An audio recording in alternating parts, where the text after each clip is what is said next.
Good morning বন্ধুরা, সবাই কেমন আছো? আই হোপ সবাই ভালো আছো, আমিও ভালো আছি। তো আজকে হচ্ছে শনিবার, আজকে হচ্ছে 20শে এপ্রিল। তো আজকে হচ্ছে গড়িয়া পূজা, তোমরা সবাই জানো। তো আমার ব্লগটা তো আপলোড করতে দেরি হবে, তোমরা জানো আমি প্রতিদিন পারি না। তো আমি যেদিন দেব ওই দিন তো গড়িয়া পূজা চলেই যাবে। তো যাই হোক, তো গড়িয়া পূজা আজকে, তো আজকের দিনটা তো আমার জন্য ভীষণই স্পেশাল। আজকের দিনটা স্পেশাল। আর আজকে তো 20 তারিখ, তো পরের দিন 21 তারিখ তো জানোই আমাদের তাতাইয়ের বার্থডে। তো কালকে হচ্ছে রবিবার, তো কালকে হচ্ছে তাতাইয়ের বার্থডে।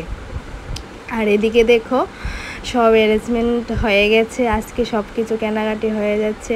মানে প্ল্যান ছিল অনেক বড় করেই করব, কারণ মানে ছিল আর কি করব, কিন্তু আর হলো না আর কি, পরিস্থিতির কারণে আর কি। পরিস্থিতি বলতে আজকে 21 তারিখ মানে একটা বোর্ড গেছে, মানে যা পরিস্থিতি হয় আর কি, আমাদের অনেক আত্মীয় দূর থেকে আসতে পারবে না, এরকম একটা সিচুয়েশান। তো 21 তারিখ ওই দিনও ভোট আছে, কোনো সাইডে একটা ভোট আছে, তো তার জন্য সেই রকমভাবে অ্যারেঞ্জ করা হয়নি, আমরা নিজেরা ঘরের মধ্যে করে নেব আর কি। তো তার জন্য আর কি এতটুকু অ্যারেঞ্জমেন্ট, এই যে তাড়াতাড়ি সব কিছু কেনাকাটা করে আনা হলো, তারপরে সব কিছুর অর্ডার দিয়ে আসলো। এখন যে টুপি, তারপরে ফুলটু নিয়ে আসা হলো আর কি। এদিকে ঘরের কাজও শেষ করে নিয়েছে, ঘর দুয়ার মানে হঠাৎ করে প্ল্যান হয়েছে, তো তার জন্য তাড়াহুড়ো করে সব কিছু অ্যারেঞ্জমেন্ট হলো। আর কি হয়, এর আগের বছর আর কি 2023-তে মানে তিথিয়ে পূজা, আজকের পুজোটা মানে একদিন আগে চলে এসেছে আর কি। ওই দিন গড়িয়া পূজার দিন আমাদের তাতাই এসেছিল আর কি। তো আর এই বছর গড়িয়া পূজা আগের দিন, পরের দিন হচ্ছে তাতাইয়ের বার্থডে আর কি। তো যাই হোক, আমার কাছে মানে দুইটা দিন আমার কাছে খুব স্পেশাল। গড়িয়া পূজার দিনটাই বেশি স্পেশাল মনে হয়, কারণ ওই দিনটাতে তো তাতাই এসেছিলো আর কি। তো এবছর তো তিথিয়ে মানে এটা আকপিছ হয়ে গেছে আর কি। তো কি হয়, আজকে আমার কাছে যেমন মনে হচ্ছে যে আজকের দিনটাই মনে হচ্ছে যে হ্যাঁ আজকে তাদের বার্থডে। আজকে এরকম টাইমে সারাদিন মানে এটাই ভাবছি যে আজকে এরকম টাইমে আমি গিয়েছিলাম, এরকম টাইমে তাতা এসেছিলো, এরকম টাইমে আমি কী করছিলাম, মানে আজকের দিনটা এরকমভাবেই যাচ্ছে আর কি। আর ভীষণই আনন্দ লাগছে, ভীষণই। এটা তো সবার কাছে একটা আনন্দের বিষয়, যারা যারা মা হয়েছ তাদের কাছে এই দিনটা সবার কাছে, মাদের কাছে সবার কাছে স্পেশাল হয়ে থাকে। আর যারা নিউলি মাদার তাদের কাছে একটু মানে বেশি স্পেশাল হয়ে থাকে আর কি দিনটি। আমার তো মানে এতটা আনন্দ লাগছে ওই দিনটার কথা ভেবে, মানে ওই দিনটাতে গিয়েছিলাম, তাদের এই দিনটাতে কী করছিল সেই আর কি। তো এদিকে তো ফুল টুল সব কিছু নিয়ে আসা হলো। আর প্রচণ্ড গরম, প্রচণ্ড রৌদ্র, এই রৌদ্রের মধ্যে সব কেনাকাটি হচ্ছে আর কি। আর সবচেয়ে মানে আরেকটা খারাপ কথাও বলতে, খারাপ সিচুয়েশান বলতে, তাদের আমি তো পরে বয়সবার দিচ্ছি, ওই দিন তাদের বার্থডে দিন মানে তাদের শরীরই ভালো ছিল না। আজকে তো শনিবার, আমরা আজকে গড়িয়া পুজো দিতে গিয়েছিলাম। গড়িয়া পুজো দিতে যাওয়ার সময় দেখি ওর হঠাৎ মানে সর্দি হয়ে গেছে। এই যে আসার পর থেকে গায়ে জ্বর, সন্ধ্যার সময় গিয়ে তাড়াতাড়ি ওষুধ আনলাম, আর পরের দিন তো বার্থডের দিন, মানে এরকম একটা অবস্থা গেছে মানে আর বলার মতো না, এত খারাপ সিচুয়েশান গেছে, মানে কি বলবো, পুরো মানে মুডটাই অফ হয়ে গেছে। মানে তাতাই শরীর ভালো না, পরের দিন কই ঠাকুর বাড়িতে যাবো, আর ওকে নিয়ে ডাক্তার কাছে দৌড়াদৌড়ি, মানে এতটা শরীর খারাপ ছিল। আর শরীর খারাপটা হয়েছে কারণ মানে এই কয়দিন কিন্তু ভীষণই তোমার রৌদ্র গরম, কী পরিমাণে গরম যাচ্ছে। তো এর মধ্যে যদি গরম জল দিয়ে স্নান করায় তো কীরকম হবে, তার আমাদের ট্যাঙ্কির জলই একদম গরম, সিনটেক্সের জল কিন্তু একদম প্রচণ্ড গরম হয়ে থাকে। তো ভাবলাম এই জলটা দিয়ে স্নান করাই, তো ওই করিয়েছি আর ঠান্ডা লেগে গেছে। আর এদিকে দেখো আমরা রেডি হচ্ছি, বিকেলবেলা যাবো হচ্ছে গড়িয়া পূজাতে আমাদের বাড়ির সামনে। তো চলো গড়িয়া পূজাটা দেখতে থাকো। আমার বোনও এসেছে, কারণ কাজ বাজ আছে, তার জন্য ও আগের দিন চলে এসেছে। তো গড়িয়া পুজোটা তুমি দেখতে অবশ্যই ভালো লাগবে।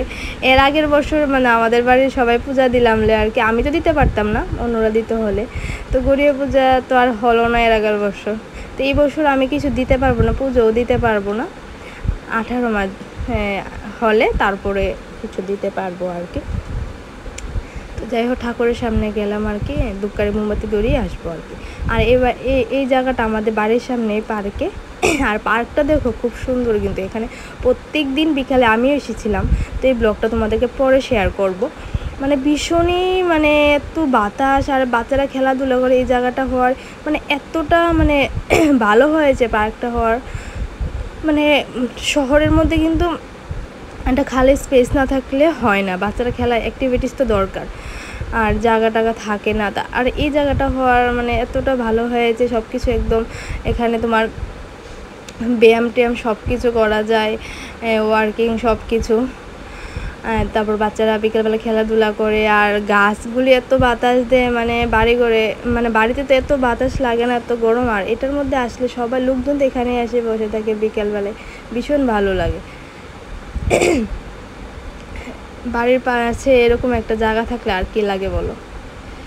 তো যাই হোক, তোমরা গড়িয়া পুজোটা দেখতে থাকো, অবশ্যই তোমাদের ভালো লাগবে। আর এই যে দেখতে পাচ্ছ বাটিগুলি, এইগুলির মধ্যে আছে না, এগুলির মধ্যে তোমরা অনেকেই জানি এইগুলির মধ্যে ডিম থাকে। যার বাড়িতে যতজন আছে, যে যতটা ডিম দেবে ওটার মধ্যে নাম লিখে, মানে আমরা যেরকমভাবে দিয়েছি আর কি, তো সেটাই আমি তোমাদেরকে বলছি। আমি তো সবটা রিচুয়ালস জানি না ওদের, আমরা যতটুকু দিই আর কি সবসময়। এই বছর তো আর দেওয়া হয়নি। তো আমাদের বাড়িতে যতজন লোক আছে সবাই নাম লিখে, হাঁসের ডিম ওগুলির মধ্যে নাম লিখে দেয়, তারপর ওইখানে পুজো করে ডিমগুলি ফেটে দিয়ে দেয়। তো সেই ডিমগুলি বাড়িতে এনে আবার তুমি নিরামিষ বা মানে যে চুলা থাকে চুলাটাকে ধুয়ে ওগুলোর মধ্যে ডিমটা মামলেট করে তারপরে এটা প্রসাদ হিসাবে আমরা খেয়ে নিই আর কি, সেটাই আর কি। তো চলো ভিডিওটা দেখতে থাকো। ভালো আছো? তুমি ভালো আছো? প্রসাদ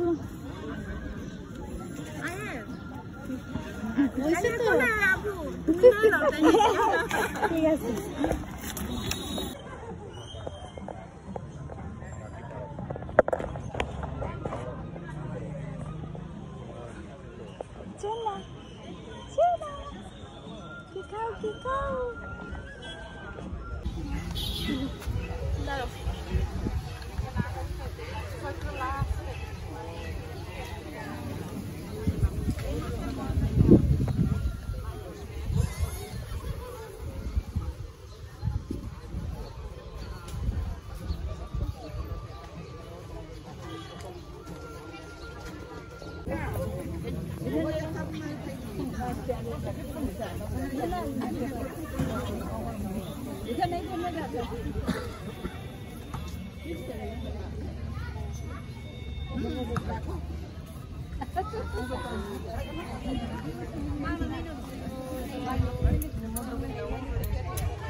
তো বন্ধুরা, পূজাটা কীরকম লাগছে, গড়িয়া পুজোটা অবশ্যই জানাবে। আমার তো ভীষণই ভালো লাগে, ভালো লাগছে পূজাটা। তো এখন যাব হচ্ছে বাড়িতে গিয়ে যাবো একটু শনি মন্দিরও। তো আর বার্থডে ভিডিওটা তো পেতে অবশ্যই তোমরা আমার পাশে থাকতে লাগবে। ভিডিওটা দিতে তো একটু দেরি হবেই, তো তোমরা অবশ্যই অপেক্ষা করবে, আমার পাশে থাকবে। তো আজকের ভিডিওটা এখানে শেষ করব।